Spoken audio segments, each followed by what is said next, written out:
Hello friends, good morning to all of you. कैसे हैं आप सब लोग और कैसी चल रही है आप लोगों की तैयारी।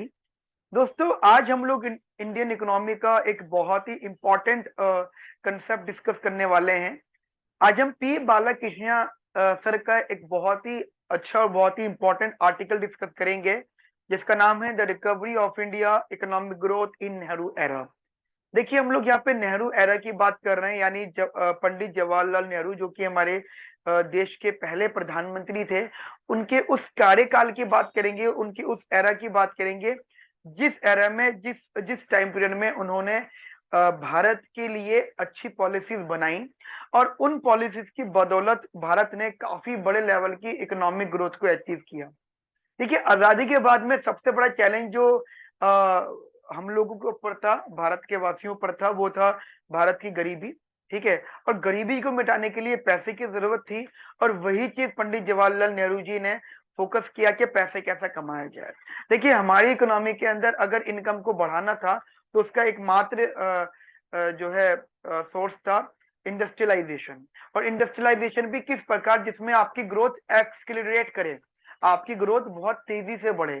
क्योंकि हम सबको ये बात समझ में आ गई थी कि अगर हमें अपनी कंट्री को ग्रोथ पर लेकर जाना है, तो हमें एग्रीकल्चर के साथ साथ दूसरी चीजों पर भी फोकस करना चाहिए।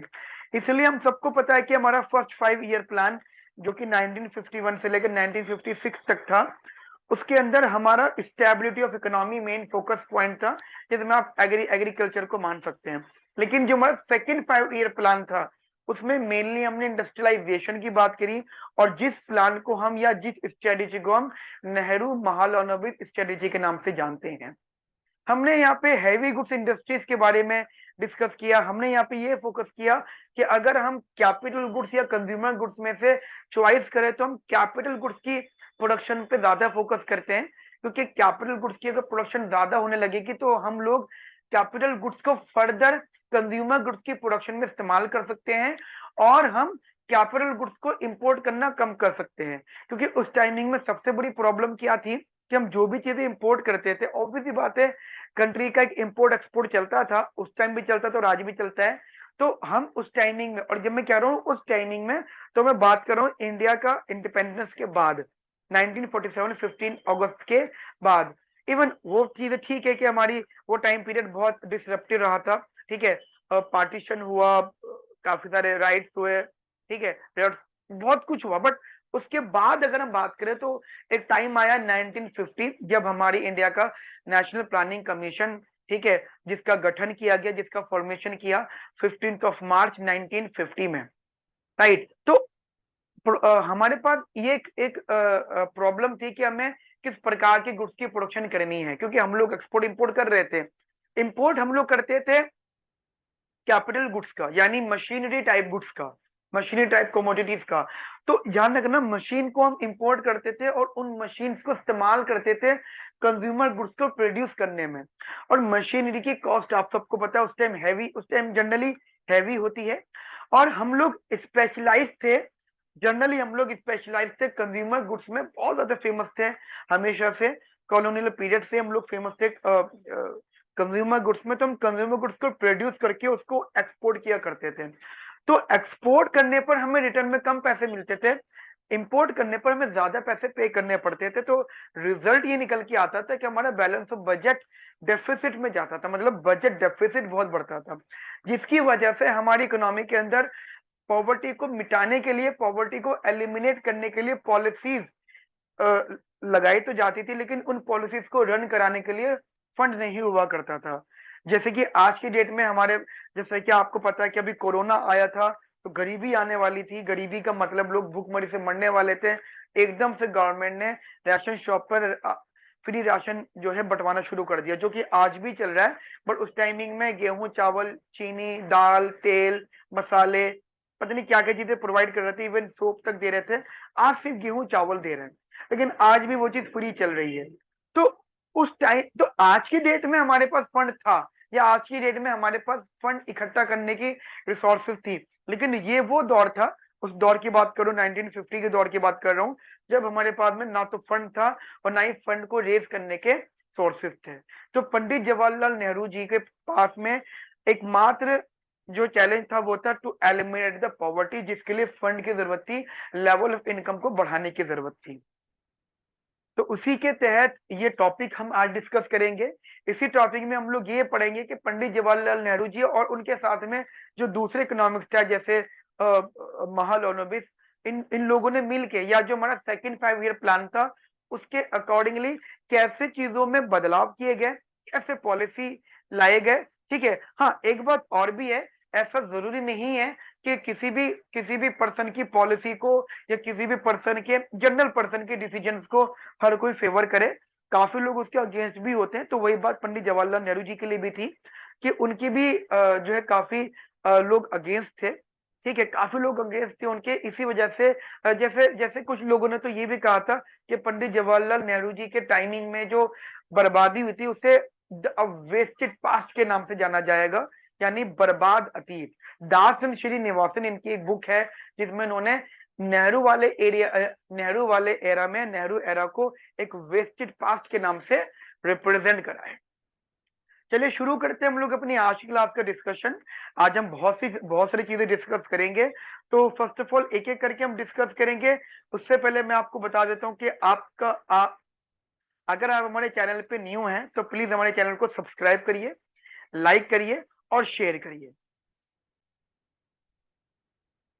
पंडित जवाहरलाल नेहरू जी ने जितने भी डिसीजंस लिए, जरूरी नहीं हर कोई उनको फेवर कर रहा था, काफी लोग उनके अगेंस्ट भी थे। ठीक है, इवन आज भी अगेंस्ट हैं काफी लोग कि नेहरू जी ने उस टाइम जो डिसीजंस लिए वो शायद सही डिसीजन नहीं थे, उनको कुछ और डिसीजन लेने चाहिए थे। यानी उनकी इकोनॉमिक पॉलिसीज को काफी लोगों ने पॉइंट आउट किया। और ये भी सच बात है कि कोई भी पॉलिसी लगाने के बाद उसका रिजल्ट एकदम नहीं आता। तो उस टाइमिंग में जो पॉलिसी लगाने के बाद जो कंट्री के इकोनॉमिक ग्रोथ रेट्स आ रहे थे, जो भी ग्रोथ रेट्स आ रहे थे वो ज्यादा अच्छे नहीं थे, ज्यादा फेवरेबल नहीं थे। तो उसका भी रीजन एक तो जवाहरलाल नेहरू जी को बताया गया, साथ साथ उनकी बनाई गई पॉलिसीज को बताया गया। चलिए शुरू करते हैं हम लोग अपनी आज की क्लास का डिस्कशन, जिसमें हम लोग सबसे पहले डिस्कस करेंगे कुछ बातें जवाहरलाल नेहरू जी के बारे में। दो तीन बातें जो उनके पॉलिटिक्स से रिलेटेड है और जो हमारी नेहरू एरा से रिलेट करेगी। तो सबसे पहले हम लोग यहाँ पे डिस्कस करते हैं पंडित जवाहरलाल नेहरू जी के बारे में कुछ बातें, दो तीन बातें मैं उनके बारे में डिस्कस करूंगा। और वो इसलिए भी मैं डिस्कस कर रहा हूँ, अगर आप ऑब्जेक्टिव पेपर देना तो आपके एग्जाम में ये बातें पूछी जा सकती हैं, क्योंकि ये नेहरू एरा से कनेक्टेड है। It is not the part of history, it is the part of economics history. Right, तो ये आपके ऑब्जेक्टिव एग्जाम में काफी इंपॉर्टेंट हो सकता है। साथ साथ गाइज आपके अगर सब्जेक्टिव पेपर है, कहीं का भी सब्जेक्टिव पेपर है, तो आपके आंसर की लेंथ को बढ़ाने के लिए ये सब बातें आपको सपोर्ट करेंगी। तो जितनी बातें मैं आपको लिखवा रहा हूं प्लीज ध्यान से लिखिएगा एक एक इन्फॉर्मेशन। और ये जितनी इन्फॉर्मेशन मैं आपको बताऊंगा वो बहुत ही मेहनत से, बहुत ही स्ट्रगल करके मैंने इकट्ठा करी है। ठीक है, तो जरा शुरू करते हैं हम लोग। यहाँ पर लिखेगा सबसे पहले, देखिए पंडित जवाहरलाल नेहरू जी, जवाहरलाल नेहरू जी, एक खास बात ये है कि देखिए बस हम काम की खास बात करेंगे कि ये जो थे ये फर्स्ट प्राइम मिनिस्टर थे ऑफ इंडिया, इंडिया के फर्स्ट प्राइम मिनिस्टर थे। और वो तारीख थी 15 अगस्त, जब इनको पहला प्रधानमंत्री अनाउंस किया था। और किसने अनाउंस किया था? By Lord Batten, by Lord Mountbatten. ठीक है, ये भी एग्जाम में पूछी जा सकती है कि किन्होंने इनको शपथ दिलवाई थी, किन्होंने इनको अनाउंस किया था कि now he is the first prime minister of India. Right, second, दूसरी इंपॉर्टेंट बात है जो रिलेट करेगी चीजों में, कि जो हमारे उस टाइम के डिप्टी प्राइम मिनिस्टर थे ऑफ इंडिया वो थे श्री सरदार वल्लभ भाई पटेल जी। ठीक है, श्री सरदार वल्लभ भाई पटेल। वो ध्यान रखिएगा, अगर मैं ड्यूरेशन की बात करूं तो इनका जो ड्यूरेशन था वो 1947 टू 1964, मैं इसके बारे में भी डिस्कस करूंगा। 1964 में इनकी डेथ हुई थी and the death date was I think 27 May 1964 में, 27 मई। ठीक है, 1964 27 में ये इनकी डेथ हुई थी उस टाइमिंग में। और इसलिए इनका ड्यूरेशन जो कहा जाता है प्राइम मिनिस्टर का अराउंड 15 अगस्त 1947 टू 1964 27 में। अगर आप इसकी कैलकुलेशन भी करते हैं तो ये अराउंड अराउंड 16 ईयर्स होता है, 16 ईयर्स एंड 286 डेज। यानी अगर कभी भी एग्जाम में आ जाए कि सबसे ज्यादा 16 ईयर्स है ये, इसको ठीक से लिख देता हूँ, 16 ईयर्स 286 डेज। अगर एग्जाम में आ जाता है कि सबसे ज्यादा समय के लिए कौन प्रधानमंत्री बने थे भारत के, तो वो पंडित जवाहरलाल नेहरू जी हैं, जो 16 साल 286 दिन यानी 16 इयर्स 286 डेज के लिए भारत के प्रधानमंत्री रहे थे। ठीक है, सबसे पहले जो प्रधानमंत्री बने थे वो बगैर इलेक्शन के बने थे, मतलब जैसे इलेक्शन आज की डेट में होता है उसके अलावा बने थे, बट आफ्टर दैट इलेक्शन फिर हुए एंड वो फिर से चुने गए। ठीक है, तो उनका जो पूरा का पूरा कार्यकाल रहा वो 16 सालों तक 16 साल 286 दिनों का रहा, और इस बीच में उन्होंने काफी सारी पॉलिसीज बनाई, उन्हीं के बारे में हम लोग अभी डिस्कस करेंगे। तो मैं ये बता रहा था कि जो भारत के आजादी के समय जो डिप्टी प्राइम मिनिस्टर थे वो श्री वल्लभ भाई पटेल जी थे, और इनका जो ड्यूरेशन रहा डिप्टी प्राइम मिनिस्टर का वो 1947 टू 1950, ध्यान है ना, 15 दिसंबर इनकी डेथ हुई थी। अच्छा, एक चीज मैं आपको और इन्फॉर्मेशन देता हूँ, देखिए मुझे कुछ नॉलेज है तो मैं आपको डिलीवर डेफिनेटली करूंगा। पंडित जवाहरलाल नेहरू जी की जो डेथ हुई थी वो न्यू दिल्ली में हुई थी। ठीक है, न्यू दिल्ली उनके ऑफिस में। और श्री वल्लभ भाई पटेल जी की जो डेथ हुई थी वो मुंबई में हुई थी। ठीक है, उस टाइम को बॉम्बे हुआ करता था, वो मुंबई में हुई थी उनकी डेथ। तो ये भी थोड़ा सा इंपॉर्टेंट है आपके एग्जाम पॉइंट ऑफ व्यू से। और लॉन्गेस्ट ड्यूरेशन था प्राइम मिनिस्टर का डॉक्टर भाई पंडित जवाहरलाल नेहरू जी का। Now the second very important thing is that 1950 15 मार्च 15 मार्च 1950 को इंडिया का नेशनल प्लानिंग कमीशन का फॉर्मेशन किया गया था, जिसके चेयरपर्सन थे पंडित जवाहरलाल नेहरू जी। ध्यान रखना, पंडित जवाहरलाल नेहरू चेयरपर्सन नहीं थे, प्राइम मिनिस्टर चेयरपर्सन थे। यानी जो हमारी प्लानिंग कमीशन होता है, यानी जिसका गठन 1950 15 मार्च को हुआ था, that is formation of national planning commission.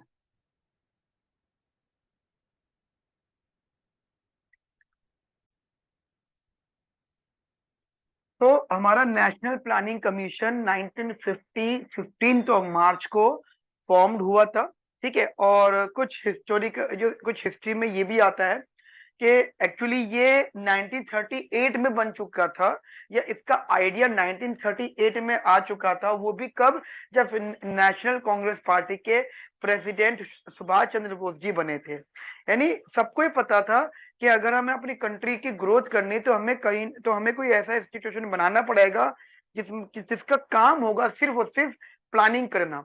तो 1938 में नेशनल कांग्रेस पार्टी के जो प्रेसिडेंट बने थे श्री सुभाष चंद्र बोस जी, उन्होंने उस चीज का गठन ऑलरेडी कर दिया था। उन्होंने एक मीटिंग भी रख ली थी जिसमें उन्होंने कंट्री को ग्रोथ के लिए इंडस्ट्रियलाइजेशन के प्रमोशन की बात की थी, कि हम अगर इंडस्ट्रियलाइजेशन का या इंडिया में इंडस्ट्रीज को प्रमोट करेंगे तो हमारी कंट्री में ग्रोथ होगी।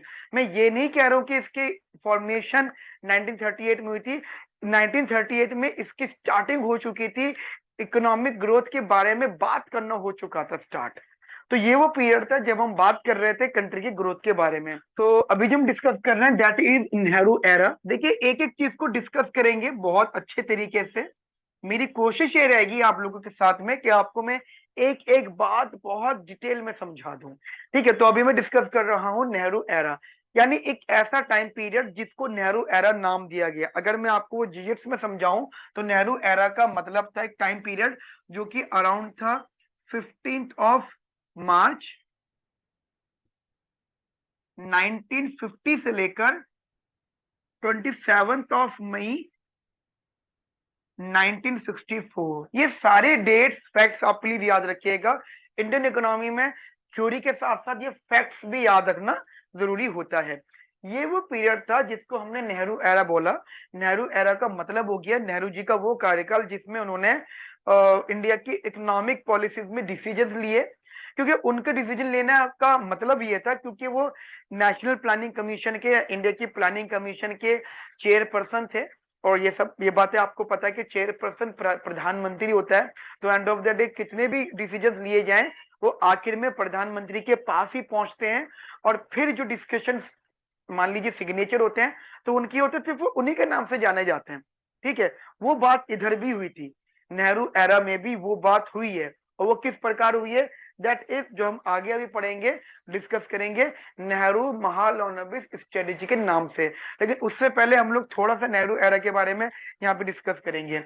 देखिए, पी बालाकृष्ण, इन्होंने अपने इस आर्टिकल में, क्योंकि हम लोग इनके आर्टिकल की बात कर रहे हैं तो इनकी बात तो करनी पड़ेगी, तो पी बालाकृष्ण जी ने अपने आर्टिकल में ये बताया है कि ही बेसिकली इन्वेस्टिगेट दैट कि आफ्टर इंडिपेंडेंस और आफ्टर 1950 इंडिया का जो इकोनॉमिक पैटर्न था,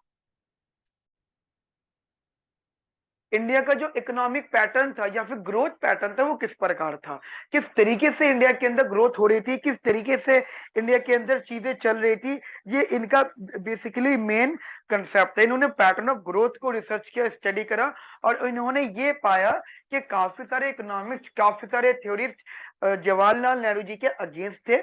उनका मानना यह था कि जवाहरलाल नेहरू जी ने जितने भी डिसीजंस लिए, वो कंट्री के हित के लिए नहीं थे, वो लोगों के हित के लिए नहीं थे। जैसे एग्जांपल, जवाहरलाल नेहरू का एक डिसीजन था हैवी गुड्स इंडस्ट्रीज का एस्टेब्लिशमेंट करना, ठीक है, या फिर इंडस्ट्रियलाइजेशन को फोकस करना। उस टाइमिंग में इंडिया का सबसे बड़ा रीजन था पॉवर्टी, और कुछ लोगों को लगता था कि पॉवर्टी को निपटाया जा सकता है, पॉवर्टी को खत्म किया जा सकता है अगर हम पॉवर्टी रिलेट कंसेप्ट की तरफ काम करें। ध्यान रखना, लोग शॉर्ट टर्म सोच रहे थे और पंडित जवाहरलाल नेहरू जी लॉन्ग टर्म की बात कर रहे थे। इसी वजह से काफी सारे लोगों ने उन पर एलिगेशन लगाया, और वो एलिगेशन आप उनकी पॉलिसीज के टर्म्स में कह सकते हो, या पॉलिसीज के इफेक्ट्स के टर्म्स में आप कह सकते हो। तो जैसा कि हमको पता है कि हमें अभी डिस्कस करना है नेहरू एरा के बारे में। देखिए, नेहरू एरा का मतलब था एक टाइम ड्यूरेशन, ठीक है, जो कि शुरुआत हुई थी 15 मार्च 1950 से लेकर 27 मई 1964। देखिए, ये वो पीरियड था जब प्लानिंग कमीशन का गठन किया गया था, और ये वो टाइम था जब पंडित जवाहरलाल नेहरू जी की डेथ हुई थी अपने ऑफिस, दिल्ली वाले ऑफिस में। मैंने आपको पहले बता दिया है, कुछ चीजें आपके ऑब्जेक्टिव एग्जाम्स के लिए काफी इंपॉर्टेंट है, ठीक है। तो ये ड्यूरेशन कुछ अराउंड ये रही, कुछ 14 सालों की ड्यूरेशन है, जिसमें हमने नेहरू एरा बोला। अब बात ये आती है कि नेहरू एरा का मतलब क्या था, यानी वो पीरियड जिसमें जवाहरलाल नेहरू जी ने डिसीजंस लिए, ठीक है। इवन हमारा फर्स्ट 5 ईयर प्लान, अगर मैं आपको फर्स्ट 5 ईयर प्लान की बात करूं, फर्स्ट 5 ईयर प्लान, वो गाइस 1951 में था, और वो 1956 तक चला। दिस इज ये भी क्रेडिट पंडित जवाहरलाल नेहरू जी को जाता है, क्योंकि वो इसके चेयरपर्सन थे। तो उन, ध्यान रखना, प्लानिंग कमीशन का चेयरपर्सन प्रधानमंत्री होता है, ये बात मैं आपको बार बार बता रहा हूं। तो आखिर में उन्हीं के साइन होते हैं, तो फिर वो उन्हीं का ही मॉडल बोला जाता है, ठीक है, क्योंकि मेन पर्सन वही होते हैं जो उस चीज को कंफर्म करते हैं कि हाँ ये पॉलिसी सही है, हाँ ये पॉलिसी कंट्री को सही साबित हो जाएगी। क्योंकि इनकेस अगर वो पॉलिसी फेल होती है, तो उसमें फिर चेयरपर्सन जो होता है उसी को ही पकड़ा जाता है, उसी को ही बोला जाता है कि आपकी वजह से पॉलिसी खराब हुई, या आपकी वजह से ये गलत डिसीजन लिए गए। ये चीज उस टाइमिंग में भी थी। तो 1951 टू 1956 तक फर्स्ट 5 ईयर प्लान था, जिसमें मेन फोकस था, मेनली फोकस्ड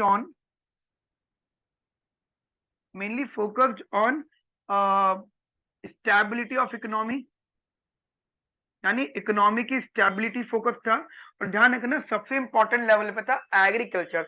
जो इकोनॉमिक स्टेबिलिटी था, तो हम यहाँ पे एग्रीकल्चर की बात कर रहे हैं, राइट। तो ये फर्स्ट 5 ईयर प्लान था। सेकेंड 5 ईयर प्लान 1956 टू 1961, ये था mainly focused on industrialisation,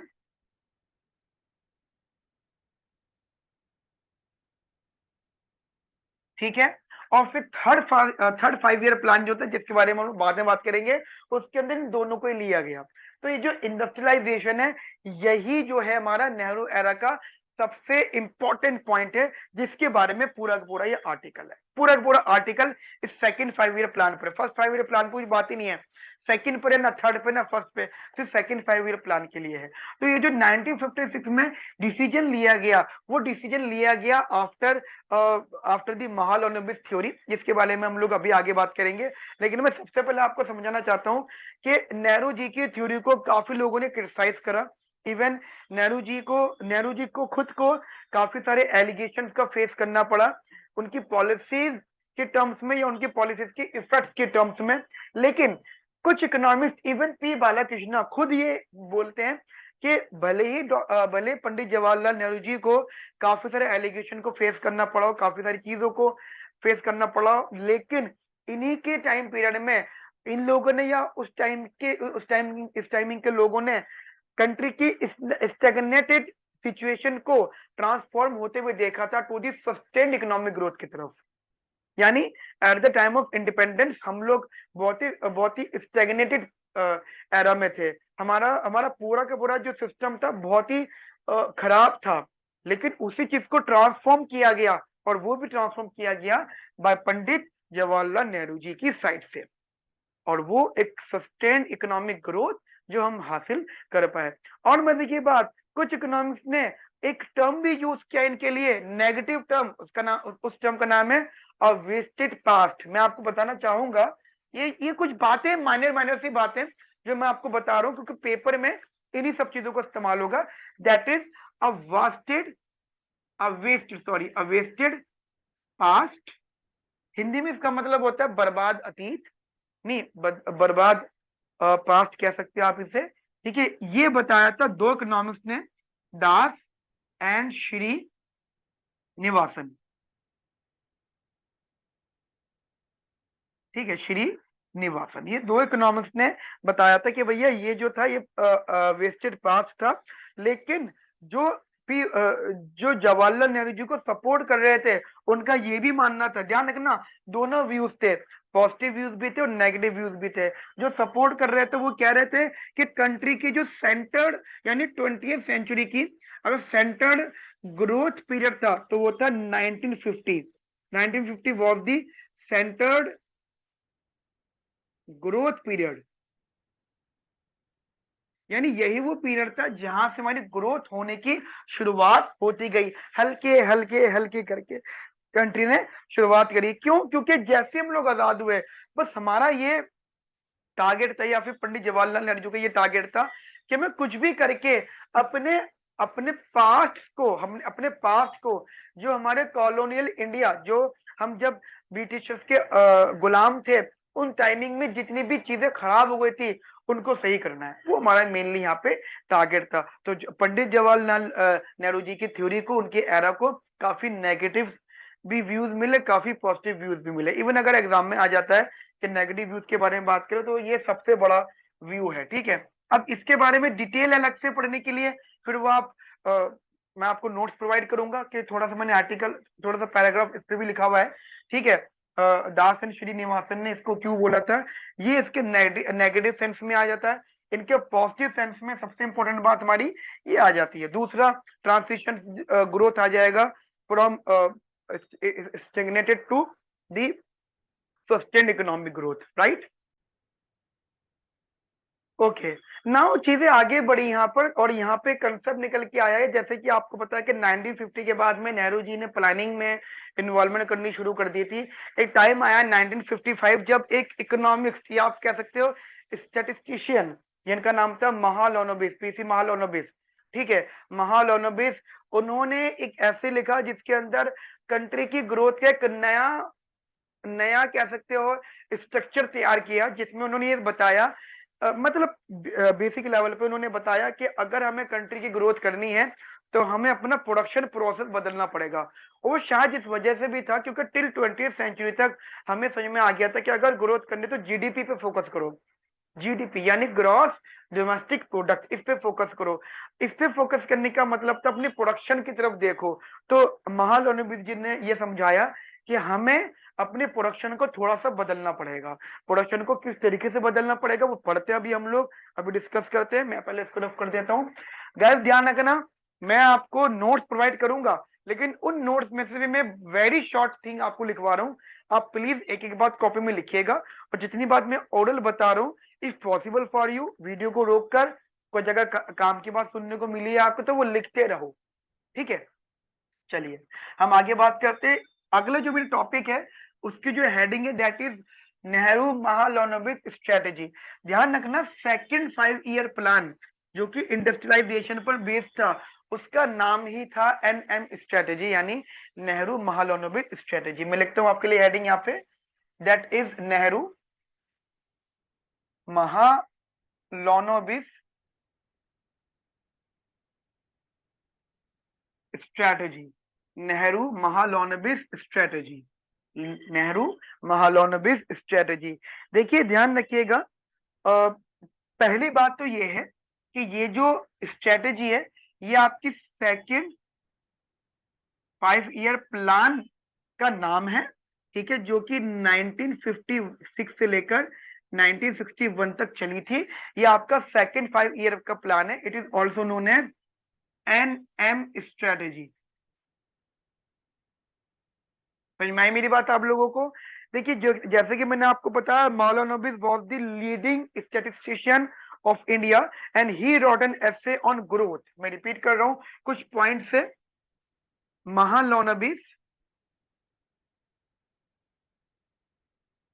was the leading statistician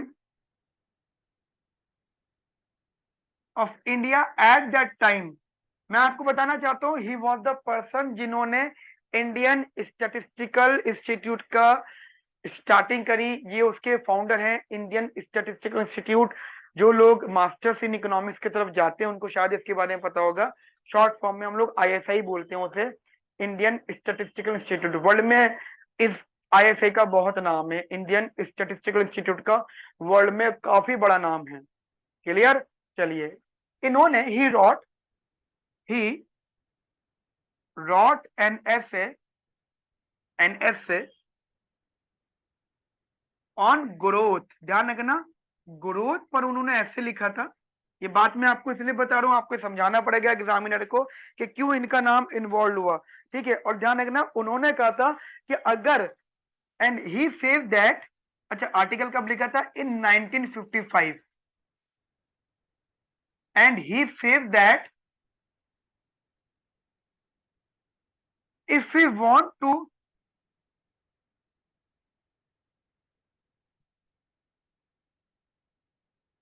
raise the level of income,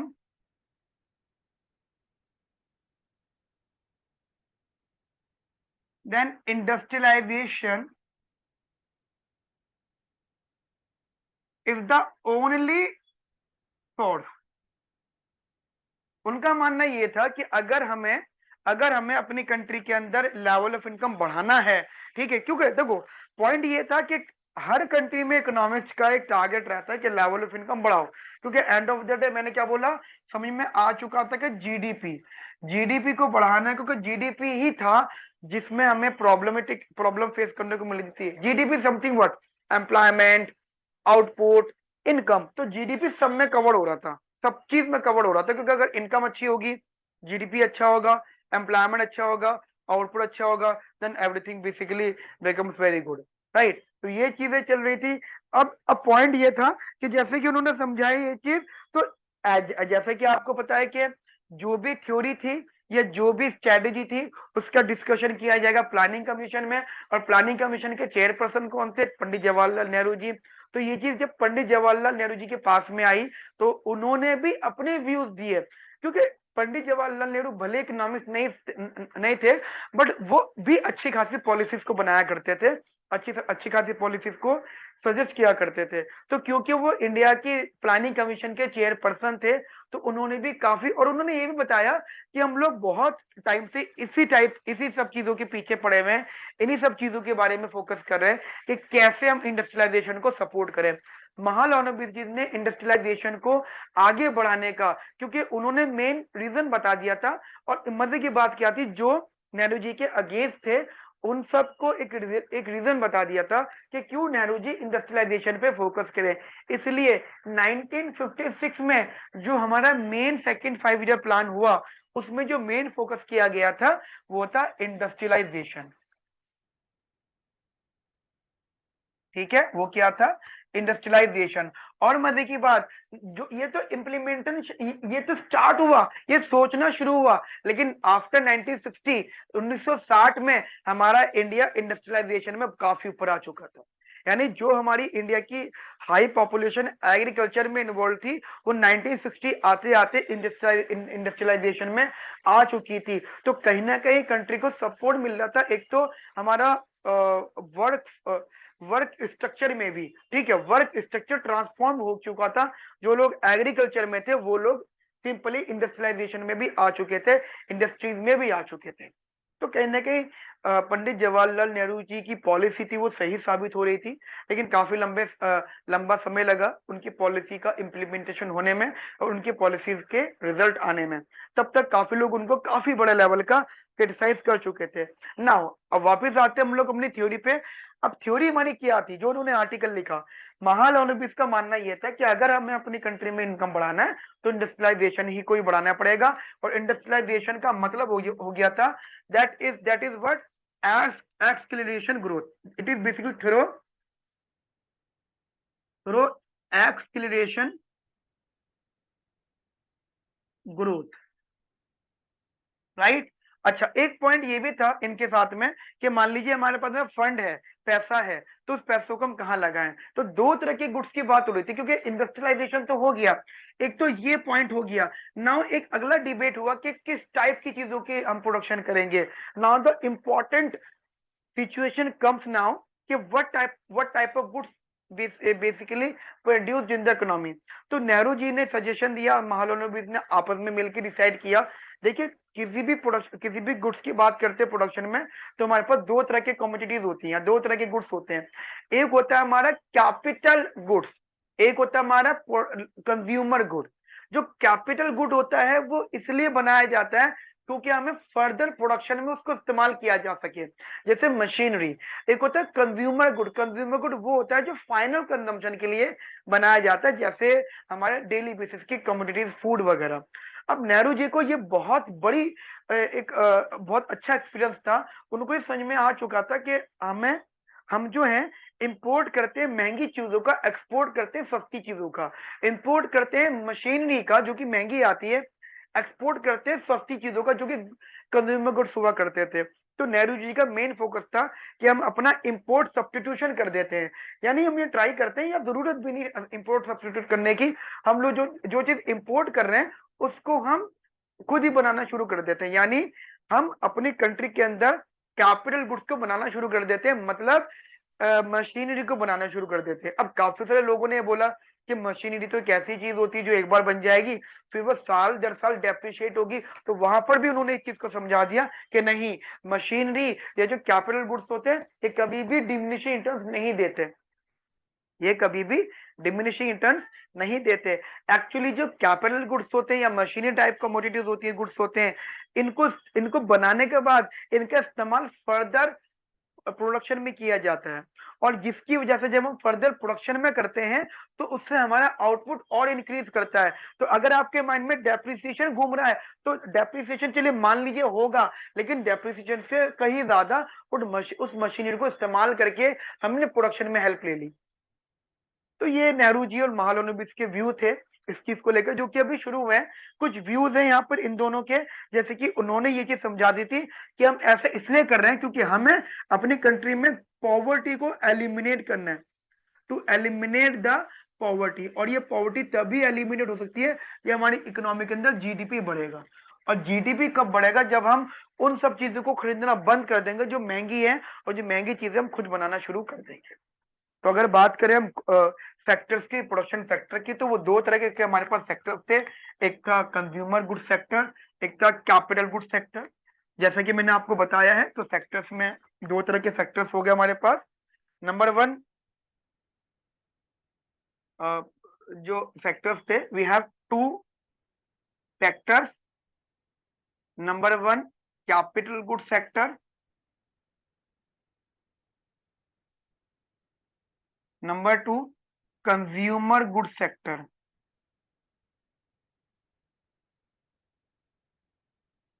ठीक है। और मजे की बात क्या है, इनका मानना ये था कि when the capital goods enter, जब जैसे मान लीजिए कैपिटल गुड बन गया, अब कैपिटल गुड जो है वो बेसिकली एंटर करेगा capital goods further use for the consumer goods production, right. And बात तो शायद सही भी थी कि मान लीजिए अगर मैं फूड भी बना रहा हूँ तो फूड बनाने के लिए मुझे मशीनरी की जरूरत तो है। आप क्या तो गेहूं चावल है, तो गेहूं चावल जहाँ पे रिफाइंड होंगे, जहाँ पे फर्निश्ड होंगे, जहाँ पे बेसिकली साफ होंगे, तो उसके लिए तो मुझे मशीन चाहिए ना। तो वो मशीन की बात चल रही है यहाँ पे कि मशीन मतलब कैपिटल गुड्स। उनके accordingly capital goods entered into the capital goods entered into the production of consumer goods, production of consumer goods, production of consumer goods. और very very important, capital goods are not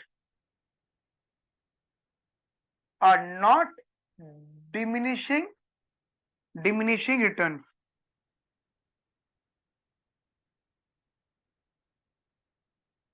return goods. ठीक है, diminishing return ये basically नहीं थे। इसका मतलब ये था कि अगर हम अपनी एलोकेशन को, इनिशियल एलोकेशन को सही जगह पर इस्तेमाल करें, जैसे इधर इधर इस्तेमाल करें, तो उससे हमारी इनकम और आगे बढ़ेगी। समझना, अगर हमने कैपिटल गुड बनाया, मशीनरी बन गई, मशीनरी से हमने उसको फिर इस्तेमाल करा, उससे और कंज्यूमर गुड बने, उससे और कैपिटल गुड बने, तो हमारी इनकम और बढ़ती गई। यानी हमारी इनकम बढ़ती जाएगी, हमारी इनकम इंक्रीज होती जाएगी, अगर हमारा डिसीजन या हमारा इनिशियल एलोकेशन इन्वेस्टमेंट सही होगा और in the capital goods production में होगा।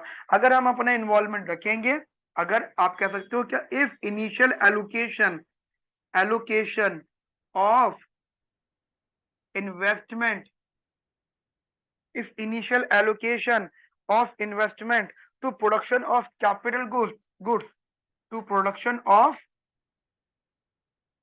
capital goods में इसकी प्रोडक्शन होगी, to production of capital goods, to production of capital goods would leave economy with the higher stock in future, would leave